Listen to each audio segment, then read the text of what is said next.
pagi Bapak Ibu.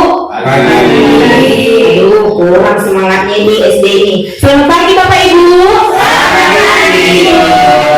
Saya mau kalau saya bilang nanti apa kabarnya?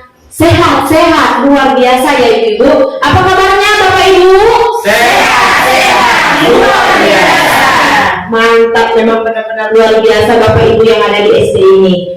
Baik Bapak Ibu, sebelum kita memulai materi kita atau sosialisasi kita hari ini, ada baiknya kita berdoa. Menurut agama kita masing-masing, berdoa dimulai.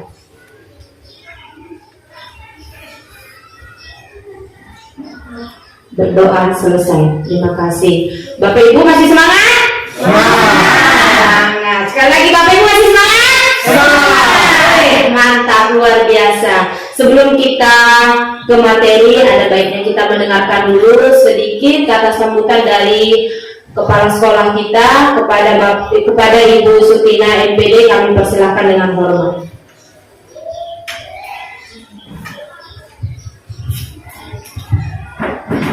Assalamualaikum warahmatullahi wabarakatuh.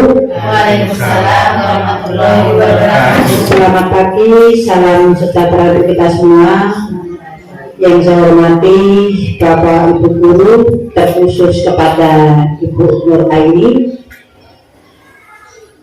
Pertama, marilah kita semua mengucapkan puji syukur kepada Allah Subhanahu wa Ta'ala, Tuhan Yang Maha Esa, yang mana pada pagi hari ini tentunya kita masih diberi kebersamaan di gedung ini dalam rangkaian acara yang nantinya akan disampaikan oleh Ibu Aini, yaitu melaksanakan diseminasi tentang menyebarkan pemahaman dan pengalaman penerapan budaya positif.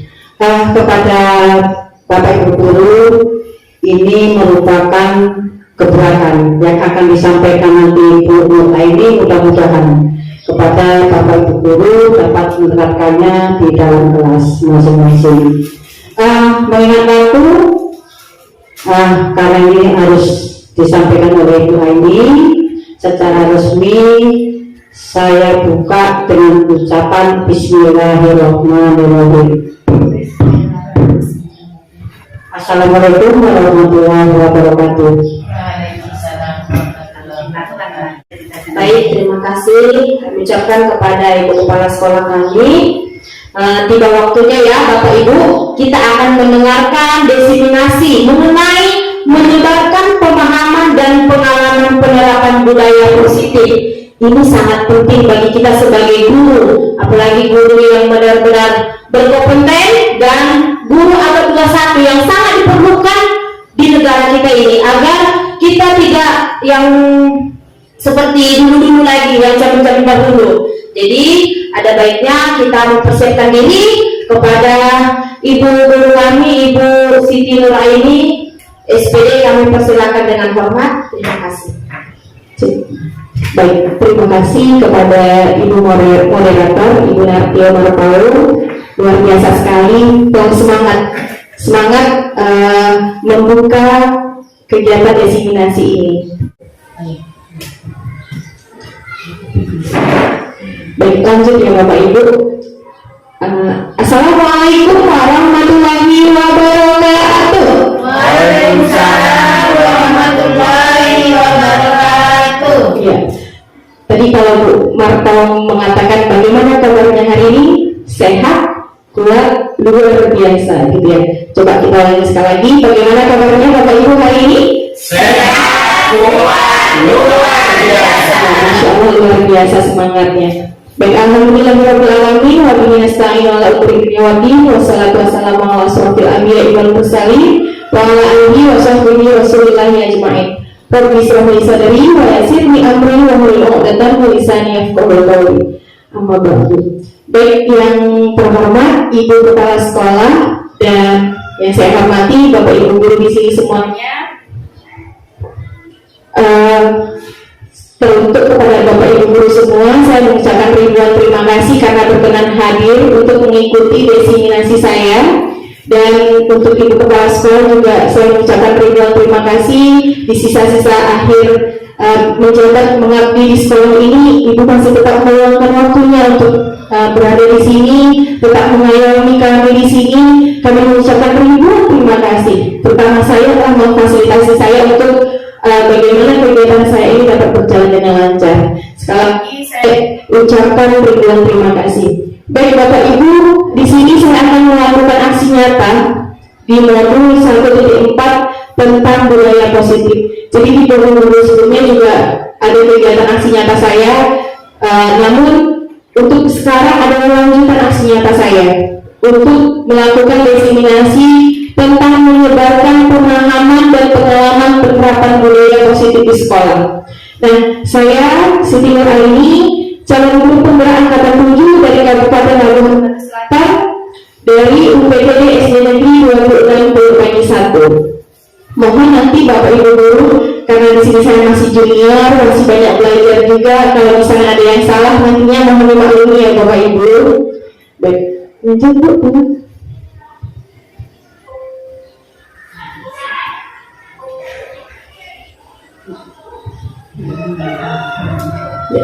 Selamat datang para guru hebat, guru-guru UPTD SD Negeri 26 Purwokerto 1. Mari kita belajar bersama, berkolaborasi, saling mendukung dan mewujudkan disiplin positif, budaya positif di sekolah kita tercinta ini. Nah, di sini ada 6 yang akan kita bahas. Yang pertama itu apa itu disiplin positif, kemudian apa itu teori motivasi, kemudian apa itu keyakinan kelas, kebutuhan dasar manusia, posisi kontrol kita sebagai guru, dan apa itu segitiga restitusi. Mungkin ini agak jarang kita dengar, bahasanya ada beberapa yang jarang kita dengar. Sama, saya juga seperti itu. Jadi saya juga masih baru belajar. Namun di sini ada tugas saya, ada tanggung jawab saya untuk mensosialisasikan kepada Bapak Ibu guru semua, dan kita sama-sama tahu dan sama-sama belajar. Saya belajar, Ibu belajar demi perkembangan anak didik kita ke depannya. Boleh lanjut? Jadi apa itu disiplin positif Bapak Ibu? Coba kita lihat. Menurut Ki Hajar Dewantara menyatakan bahwa untuk menciptakan murid yang merdeka, sekarang kita sudah kurikulum merdeka nantinya. Jadi kita bagaimana menciptakan murid yang merdeka? Harus ada disiplin yang kuat. Nah, disiplin di sini dimaksud adalah disiplin diri yang ada pada anak itu, yang memiliki motivasi internal. Jika kita tidak memiliki motivasi internal, maka kita membutuhkan pihak lain untuk mendisiplinkan kita.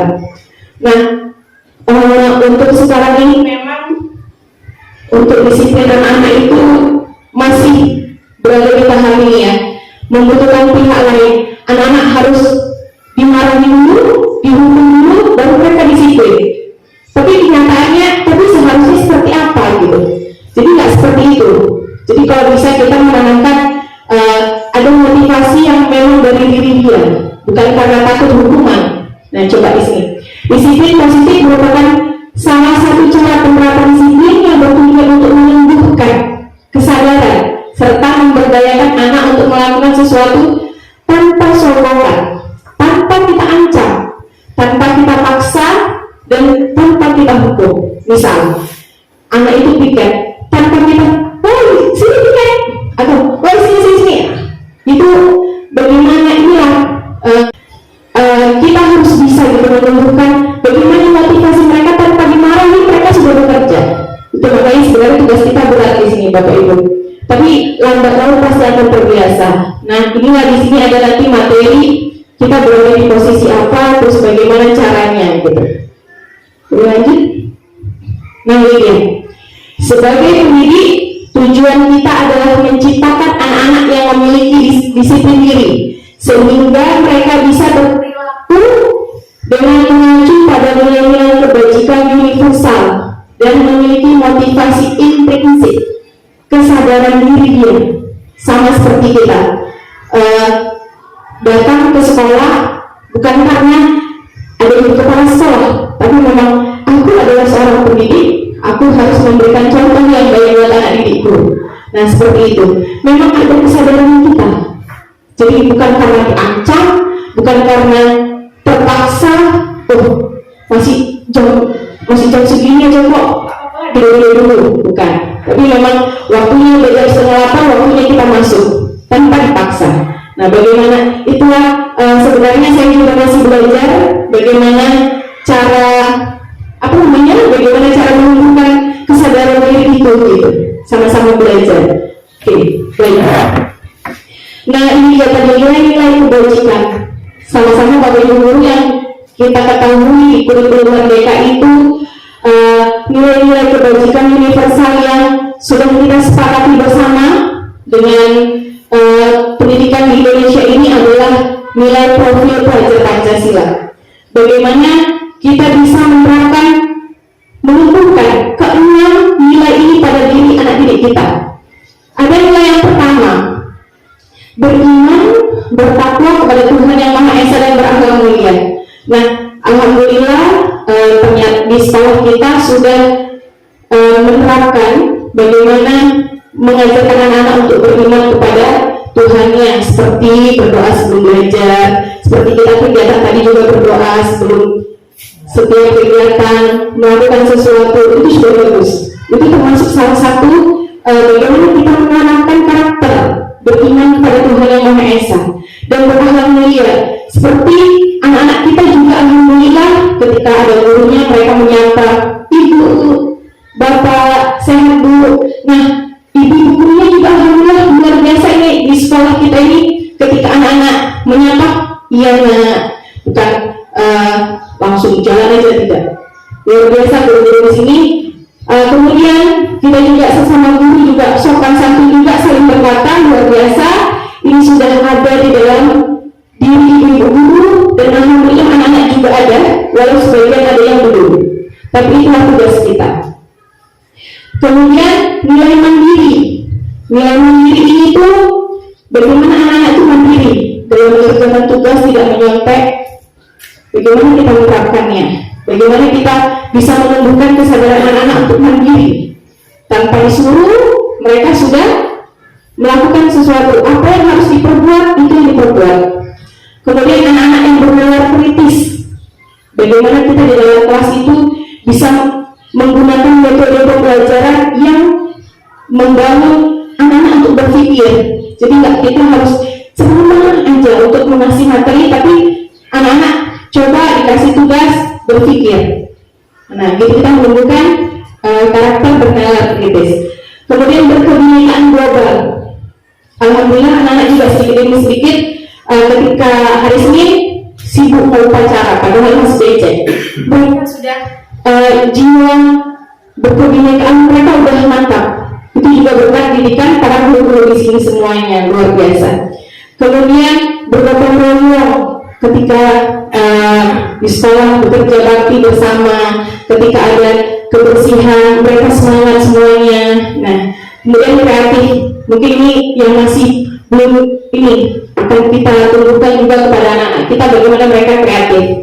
Nah, ini adalah nilai-nilai yang harus kita tanamkan kepada anak-anak kita oleh guru, sehingga mereka menjadi pelajar Pancasila. Nah, itulah dia tanggung jawab kita ya Bapak Ibu. Selanjutnya, nah di sini ada teori motivasi menurut Gary dosen. Nah, motivasi itu apa? Motivasi itu adalah dorongan kita, dorongan diri maupun dari luar diri. Ada motivasi intrinsik dari dalam, ada juga motivasi ekstrinsik. Nah, kalau menurut teori ini mengatakan setiap manusia itu mempunyai 3 motivasi dalam dirinya. Ada yang pertama, untuk menghindari ketidaknyamanan atau hukuman. Jadi dia berbuat karena dia takut. Dia mengerjakan PR karena takut dihukum oleh ibu guru. Dia datang tepat waktu karena takut dihukum, karena takut dimarahi. Nanti ketika terlambat, hei, udah langsung dimarahi sama ibu gurunya.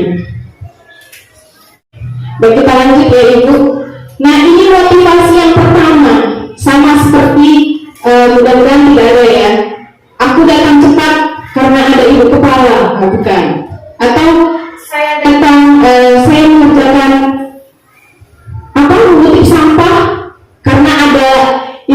dari sini, bukan. Tapi ini motivasi untuk menghindari ketidaknyamanan itu ada siswa yang motivasinya seperti itu. Ada pula siswa yang dia melakukan sesuatu itu karena untuk mendapatkan imbalan atau penghargaan dari orang lain. Misalnya dia dipuji-puji, aku mau jadi anak yang baik karena aku dipuji kok sama guruku. Nah gitu. Tapi kalau nanti dia nggak dipuji, dia nggak mau melakukan itu. Sama seperti kita, bisa jadi. Atau saya tarik ke diri saya datang terlambat, nanti baru dipuji sampai kepala sekolah. Nah itu dia motivasi lain beda-beda. Ada pula motivasi yang ketiga. Ini yang goals kita di sini nanti Bapak Ibu. Tujuan kita di sini untuk menjadi orang yang kita inginkan dan menghargai diri sendiri dengan nilai-nilai yang mereka percaya. Itu tadi nilai-nilai kebajikan universal. Bagaimana? Oh iya, aku datang cepat karena memang aku harus datang cepat, berbuat sesuai dengan apa yang hendaknya harus diperbuat. Oh iya, aku sekolah karena aku mau belajar. Aku sekolah karena aku memang usia pelajar, aku harus belajar. Bukan karena anak sekolah itu karena nanti dia dapat uang jajan. Kayak mana kita menentukan motivasi mereka itu? Atau jangan sampai anak-anak sekolah itu karena malas di rumah nanti dimarahin sama mamaku, bukan. Tapi motivasi dia biar supaya kesadaran diri dia untuk ke sekolah itu memang dia belajar dan mau mencari ilmu. Oke, lanjut. Nah, itu tadi dia. Tujuan dari disiplin positif ini adalah bagaimana kita menanamkan. Oh, maaf Ibu ya, tadi lanjut ke atas lagi. Oke. Jadi Bapak Ibu, kalau motivasi yang pertama ini motivasi dari ekstrinsik. Kalau dia tidak dihukum, maka dia tidak akan ibaratnya motivasi ekstrinsik. Kalau dia nggak dapat motivasi ekstrinsik ini, maka dia akan melakukan sesuka hatinya. Kalau ini juga ekstrinsik. Kalau dia nggak dapat imbalan, maka dia nggak mau berbuat yang baik itu. Tapi kalau ini adalah motivasi ekstrinsik, memang kesadaran dia. Nah, motivasi ini yang akan bertahan lama pada diri dia. Bagaimana kita akan menumbuhkan ini? Bagaimana menumbuhkan motivasi intrinsik? Itulah yang akan yang akan lama ada dalam diri. Gitu ya Bapak Ibu. Boleh lanjut? Nah ini dia tadi. Tujuan dari disiplin positif adalah menanamkan motivasi yang ketiga pada murid-murid kita, yaitu untuk menjadi orang yang mereka inginkan dan menghargai diri mereka sendiri dengan nilai-nilai yang mereka percaya. Itu tadi berakhlak mulia, mandiri, gotong royong sampai dengan kreatif. Nah, ketika murid-murid kita memiliki motivasi tersebut, mereka telah memiliki motivasi intrinsik yang berdampak jangka panjang.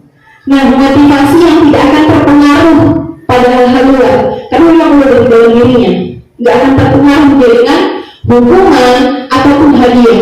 Mau dihukum kek, mau dikasih hadiah kek, dia tetap seperti itu. Atau dia walaupun gurunya siapapun masuk ke kelas dia itu, dia tetap akan belajar dengan tekun. Mau gurunya judes, mau gurunya baik, dia akan tertib di dalam kelas itu.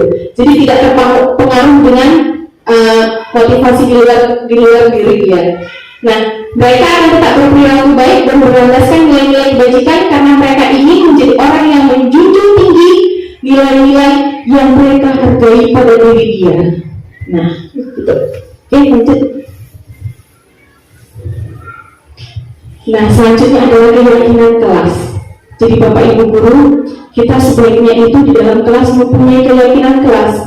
Kalau dulu itu namanya peraturan kelas, sekarang itu sudah berubah paradigmanya. Kalau bisa keyakinan kelas, contohnya seperti ini.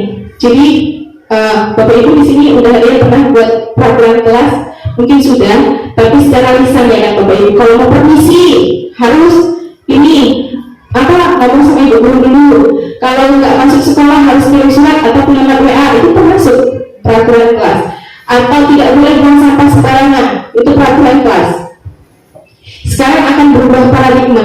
Kalau bisa Bapak Ibu ketika membuat keyakinan kelas atau kesepakatan kelas itu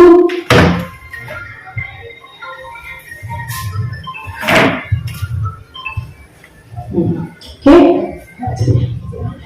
Membuat keyakinan kelas itu dituliskan Bapak Ibu guru, nanti tempelkan.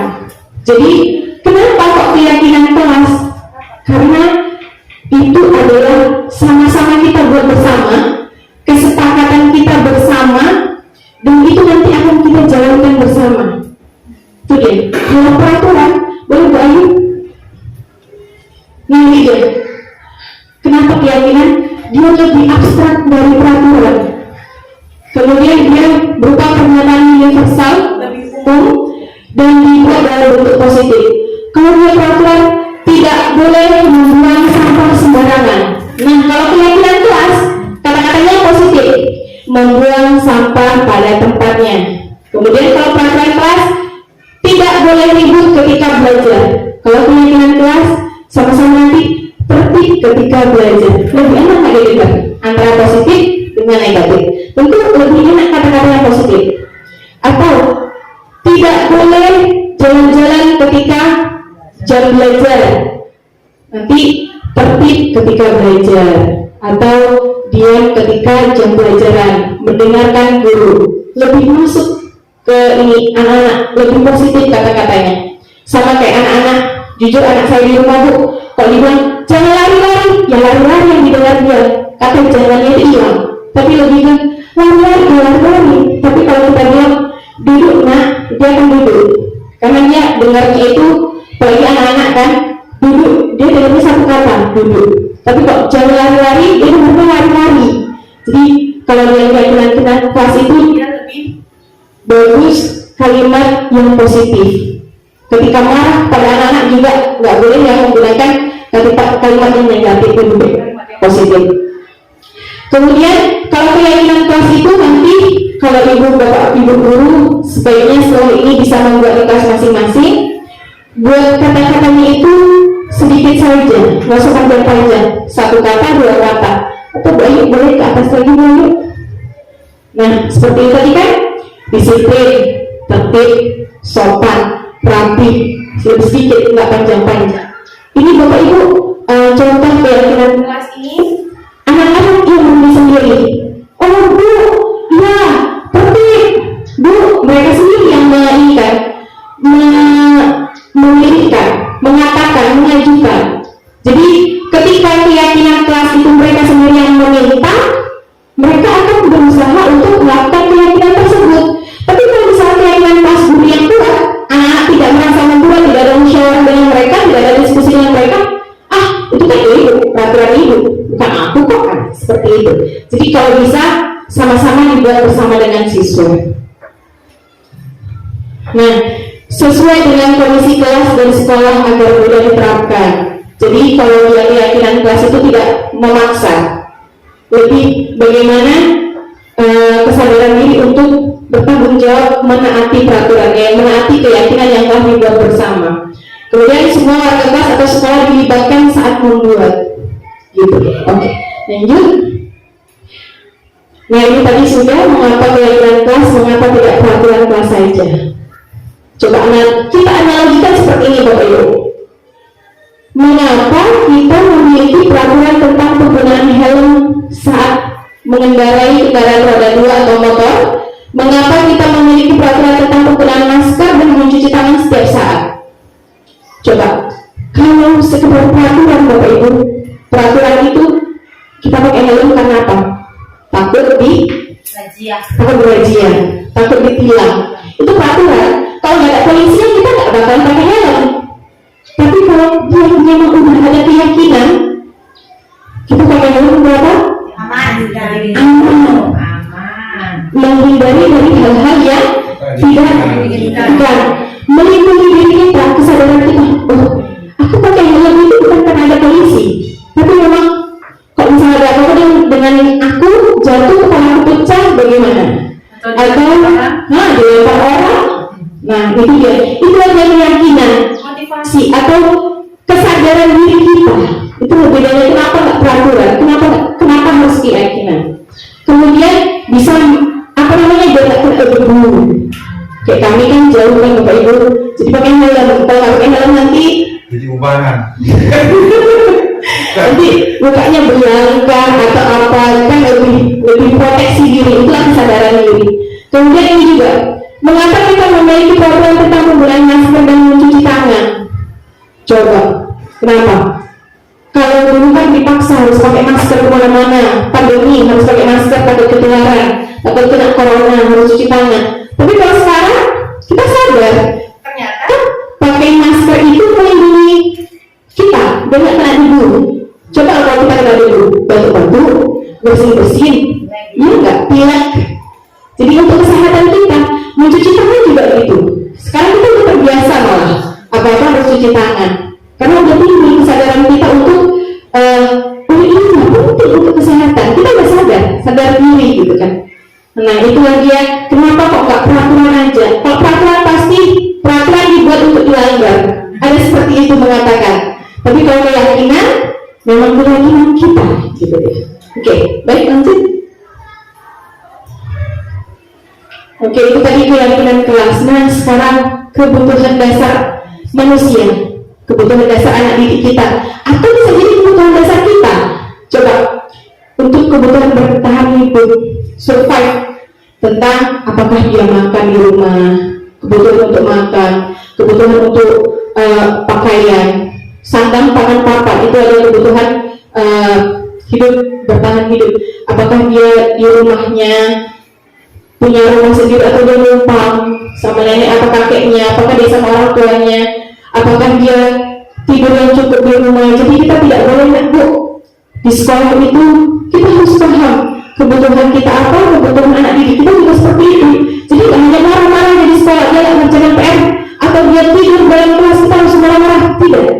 Ternyata dia kebutuhan dia untuk yang pertama itu, misalnya dia tidak makan, dia lapar, ternyata dia tidak makan di rumah. Nah, padahal nanti di sekolah kita udah marah-marah aja gara-gara dia tidur. Padahal sebenarnya kebutuhannya belum terpenuhi. Kita harus paham itu. Jadi dalam melakukan sesuatu tidak asal. Jadi harus dianalisis dulu. Ada kebutuhan akan kasih sayang dan rasa diterima. Anak-anak itu juga butuh dikasihi, disayangi gitu. Jadi nggak hanya dimarah-marahin aja. Bisa jadi, jujur anak saya itu ada satu orang namanya Bobby. Dia itu kayaknya butuh rasa diterima.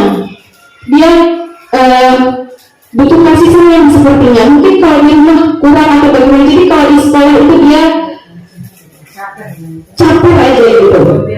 Jadi kita harus paham bagaimana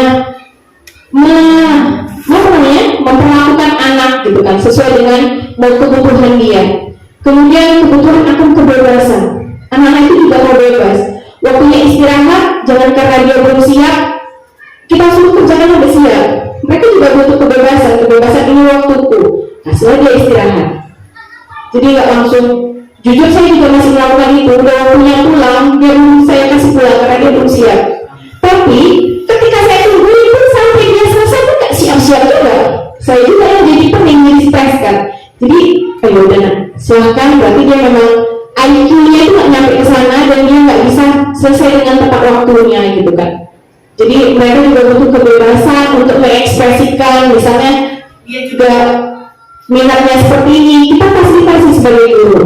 Itulah kita itu tugasnya sangat ini. Di situ kita guru kelas, guru matematika, guru BK, guru seni. Jadi kita harus paham dengan kebutuhan anak-anak didik kita. Kemudian ada di sini kesenangan.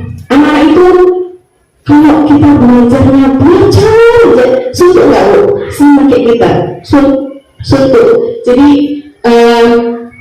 mereka juga butuh kesenangan. Kalau bisa belajar itu tetap ada dikasih ice breakingnya, atau main-mainnya, atau hiburannya, film ada yang bernyanyi satu orang ke depan, atau melihat video gitu, atau apa, atau gerakan-gerakan ketika habis belajar matematika kan pening, boleh, atau main-main keluar, dulu mereka itu juga butuh kesenangan. Kita aja kalau nggak senang di hati kita, kalau melakukan sesuatu juga nggak bakalan enak, uring-uringan aja. Tapi kalau kita senang melakukannya, apapun jalan, lanjut gitu. Oke. Nah, di sini Bresser menyatakan bahwa kapasitas untuk berubah ada di dalam diri kita. diri kita, Bu. Jadi jika kita dapat mengidentifikasi kebutuhan apa yang mendorong perilaku kita, maka perubahan perilaku positif dapat dimulai dengan mencari solusi untuk memenuhi tertentu dengan cara yang positif. Jadi kalau kita tahu apa kebutuhan anak didik kita, kita bisa memperlakukan anak sesuai dengan kebutuhannya. Begitu juga dengan diri kita. Kalau kita tahu kebutuhan apa yang ada dalam diri kita, oh, aku butuh kasih sayang. Sehingga di sekolah, datang ke sekolah itu udah marah-marah aja. Coba kita cari solusinya pada diri kita. Oh, jangan sambutkan marah-marahku di rumah bawa ke sekolah. Gitu. Jadi kita yang bisa paham diri kita yang bisa memberikan solusi pada diri kita. Nah ini dia posisi kontrol kita sebagai teman, sebagai guru di sekolah. Coba kita lihat berada di posisi manakah kita. Nanti akan dijabarkan ada guru sebagai penghukum, kemudian guru sebagai pembuat merasa bersalah, guru sebagai teman bagi anak didiknya, guru sebagai pemantau atau pengawas, atau guru sebagai manajer. Posisi mana kita? Jadi ini posisi yang paling pertama, paling bawah. Jujur saya masih berada di posisi sini, masih sering menghukum.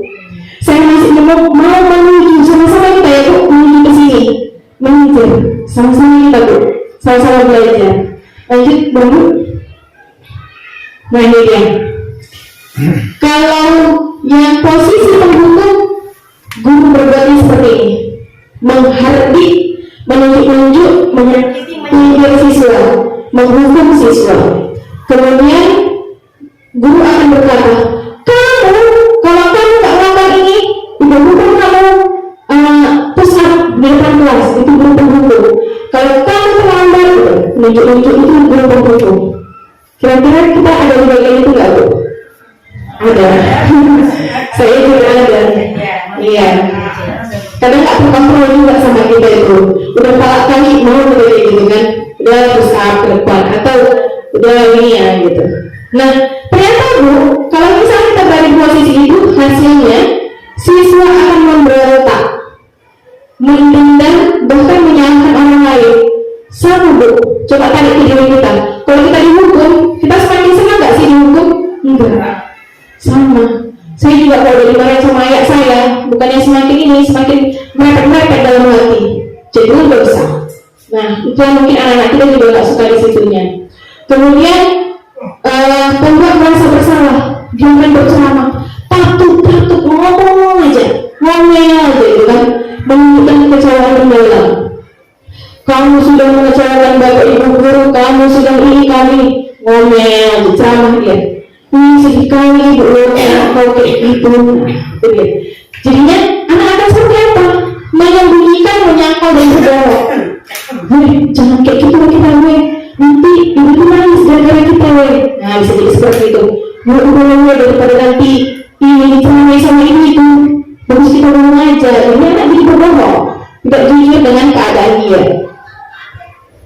Kemudian perilaku sebagai teman. Nah, membuat alasan-alasan untuk muridnya. Dia akan membuat alasan-alasan. Kemudian seperti ini, akan berkata, lakukan untuk bapak ibu ya nak. Lebih seperti bestie ya, bestie kawan dekat.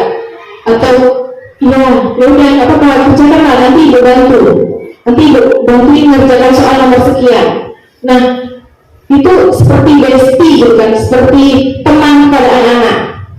Nah, ujung-ujungnya hasilnya bagaimana? Anak-anak kan terbantu hanya sama ibu itu, nggak apa-apa ya Bu, nanti dibantu ya kita itu, nanti dikasih tahu itu jawabannya, nanti ujiannya akan kasih tahu gitu ya. Jadi anak-anak jadi tergantung sama kita. Kalau nggak ada kita, dia nggak mau datang kah atau apa, atau dia nggak mau, pokoknya tergantung sama kita gitu. Terus pemantau ini sama seperti pengawas tadi dia. Apa peraturannya, apa konsekuensinya, apa yang akan kamu lakukan, dan kita melakukan sesuatu itu untuk mengawasi anak-anak aja, cuma mengawasi aja. Nah gitu. Jadi anak-anak pun nanti akhirnya mereka kalau nggak ada kita, ya udah bubar. Kalau nggak kita awasi mereka bubar, gitu kan. Nah, seperti sekarang saya jadikan Bu. Kemudian ini kontrol sebagai manajer. Ini yang paling bagus Bapak Ibu.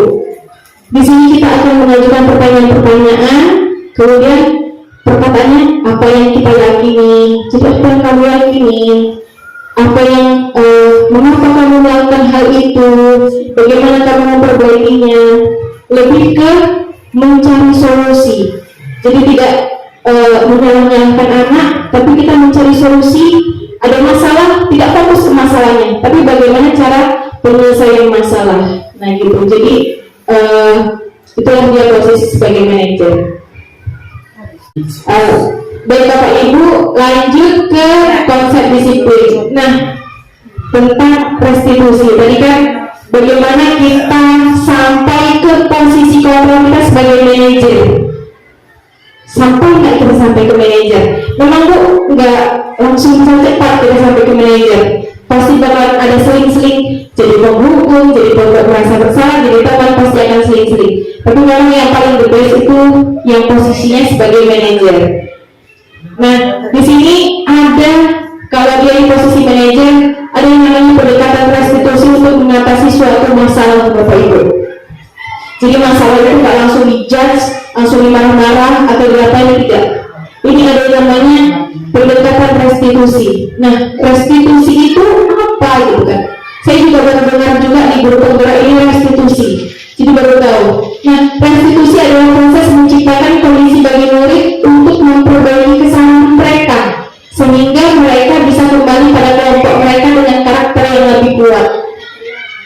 Kemudian ciri-cirinya itu dia bukan menebus kesalahan, namun kita belajar dari kesalahan. Itu bisa untuk diri kita, bisa juga untuk anak didik kita. Kemudian memperbaiki hubungan dan memberikan tawaran, bukan paksaan. Jika kamu seperti ini nak, maka sebaiknya kamu seperti apa?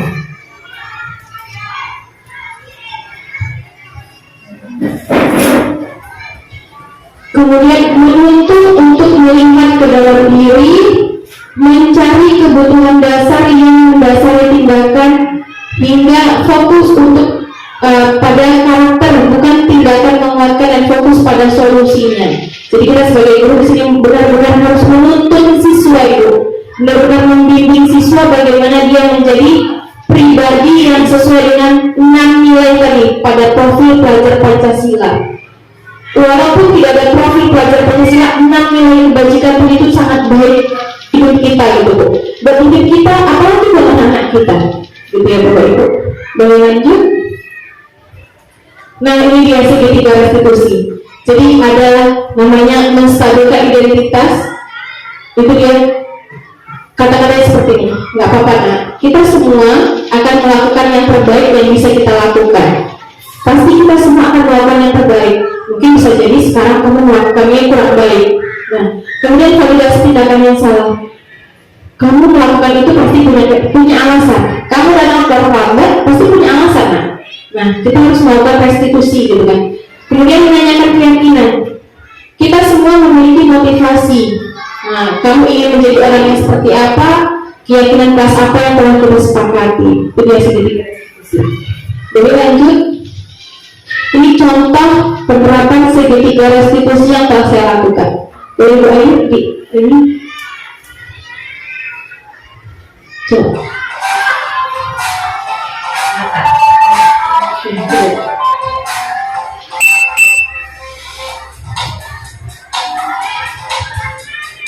Ini Bapak Ibu, ada contoh saya melakukan segitiga restitusi kepada anak didik saya kemarin itu.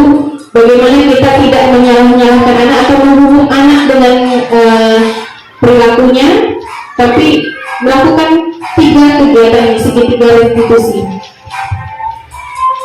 Nah ini dia ada seorang siswa, contohnya seorang siswa dia datang terlambat. Bagaimana kita memperlakukannya?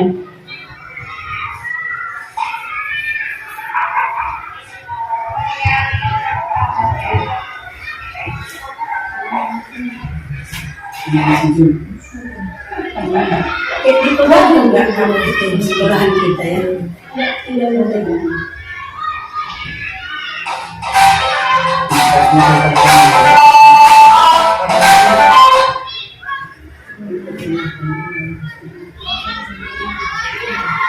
Dia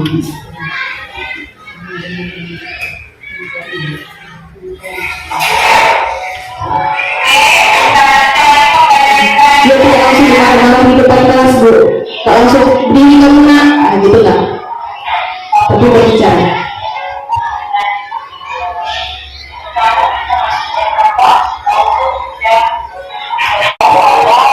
Berubah waktu dan waktu kesiapan. Dia apakah Muhammad itu sudah dan kalau dan tidak melawan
di sini ada beberapa garis. Pagi ya, ini apa ya? Ada apa?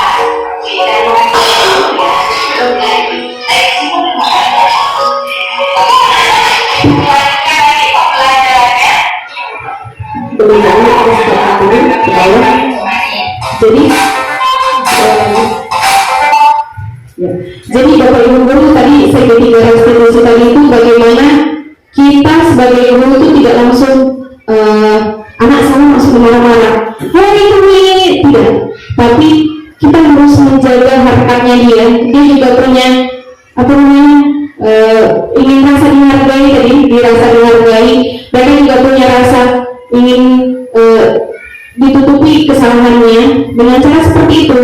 Jadi ketika udah selesai, ketika udah diingatkan, setelah itu kita panggil, itu berbicara cukup berulang, gitu ya Bapak Ibu. Sama, kita juga sama anak kita di kelas itu ketika di apa jangan langsung dihukum. Kita tanya, kita panggil, kamu nak kenapa terlambat? Apa alasanmu? Ibu juga kalau apapun pernah terlambat, alasan. Tapi bagaimana kamu kesalahan ini tidak terulang lagi? Nah seperti itu. Jadi lebih ke cari solusinya gitu ya Bapak Ibu. Jadi tidak langsung marah-marah atau apa, tidak langsung ditegur di situ di depan teman-temannya, tidak. Tapi kita jagakan harga diri anak itu juga. Sama bagaimana kalau kita dimarahi ketika di depan, bagaimana rasanya? Gak enak juga. Jadi lebih enak kalau berdua ngomong, lebih masuk ke dalam diri kita dan kita pun lebih menerima dengan lapang dada. Oh iya aku salah, gitu kan?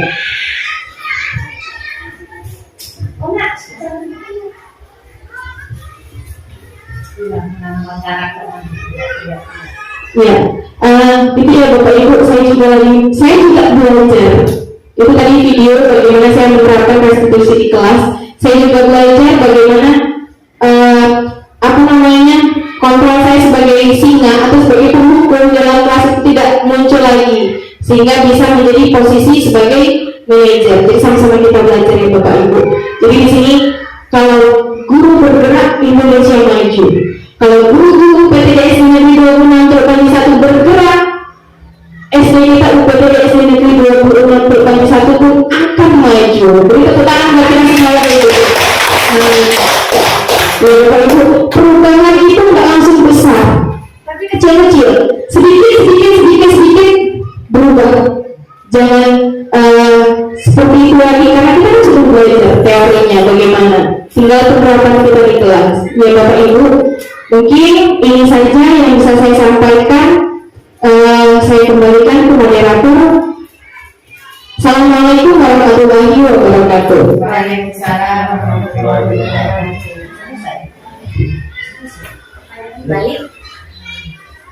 Baik, terima kasih untuk Ibu Siti Nuraini, kita sudah mendengar. Baik, terima kasih buat Ibu Siti Nuraini SPD yang sudah memberikan diseminasi mengenai materi hari ini bagi Bapak Ibu yang ingin memberikan pertanyaan atau mengajukan atau mau sharing kepada Ibu Siti Nuraini, kami persilakan dengan hormat. Baik, terima kasih. Bu Tumanggo ingin memberikan terima kasih kepada Ibu Aini karena telah panjang lebar memberikan materi mengenai daripada diseminasi, yaitu mengenai penerapan positif di dalam kelas masing-masing. Semoga kita semua bagi guru bisa diterapkan di dalam kelas kita ke depannya. Terima kasih. Baik, terima kasih Bu Tumanggo, silakan duduk. Terima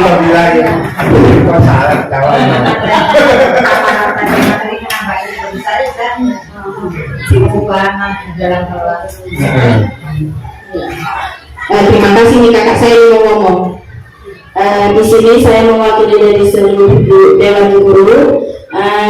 Saya pribadi saya mengucapkan terima kasih kepada Ibu Siti Nuraini yang telah memberikan suatu wejangan untuk kita semua ya Bapak Ibu.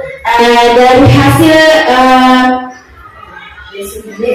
hasil diseminasi Ibu Siti Nuraini tadi menjadi motivasi bagi kita semua agar kita semua lebih memperlakukan anak didik kita dalam menuju kurikulum merdeka. Saya rasa ini yang saya sampaikan. Terima kasih.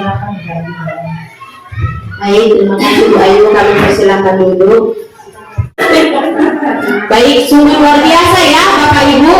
Kita sudah menerima materi yang sangat bermanfaat bagi kita dalam proses belajar mengajar kita nanti di kelas.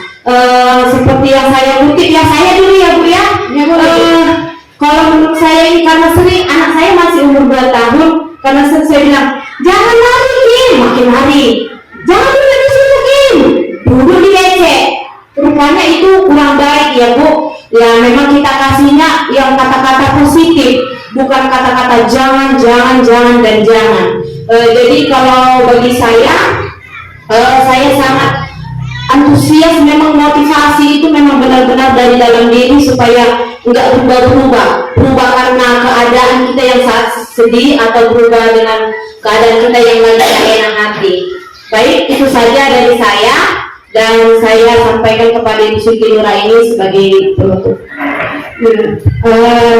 Terima kasih sekali lagi. Tepuk tangan buat kita semua Bapak Ibu. Masya Allah luar biasa hari ini. Bapak Ibu guru sangat antusias mendengarkan diseminasi dari saya tentang apa itu budaya positif dan bagaimana penerapannya di sekolah. Sekali lagi saya ucapkan terima kasih, ribuan terima kasih karena sudah membantu saya juga untuk penyelesaian tugas di modul 1.4 ini. Kemudian kalau saya juga masih guru junior di sini, masih banyak belajar dari Bapak Ibu guru di sini. Apabila dalam kata-kata tadi ada yang salah, saya mohon dimaafkan. Saya juga masih belajar. Ayo sama-sama kita berubah yang dari dulunya seperti ini menjadi yang lebih baik lagi. Sama-sama kita berubah. Kalau sama-sama kita berkolaborasi bersama, maka akan terasa ringan untuk mencapai tujuan bersama. Ya Bapak Ibu, sekali lagi kalau saya bilang BPD SD Negeri 26 Perpanji 1 sukses jaya, aman didik Sukses jaya kita jaya. Saya ulang. UPTD SD Negeri 20 Pagi 1. Masyaallah, luar biasa sekali lagi. Saya ucapkan terima kasih dan mohon maaf. Saya akhiri. Wassalamualaikum warahmatullahi wabarakatuh.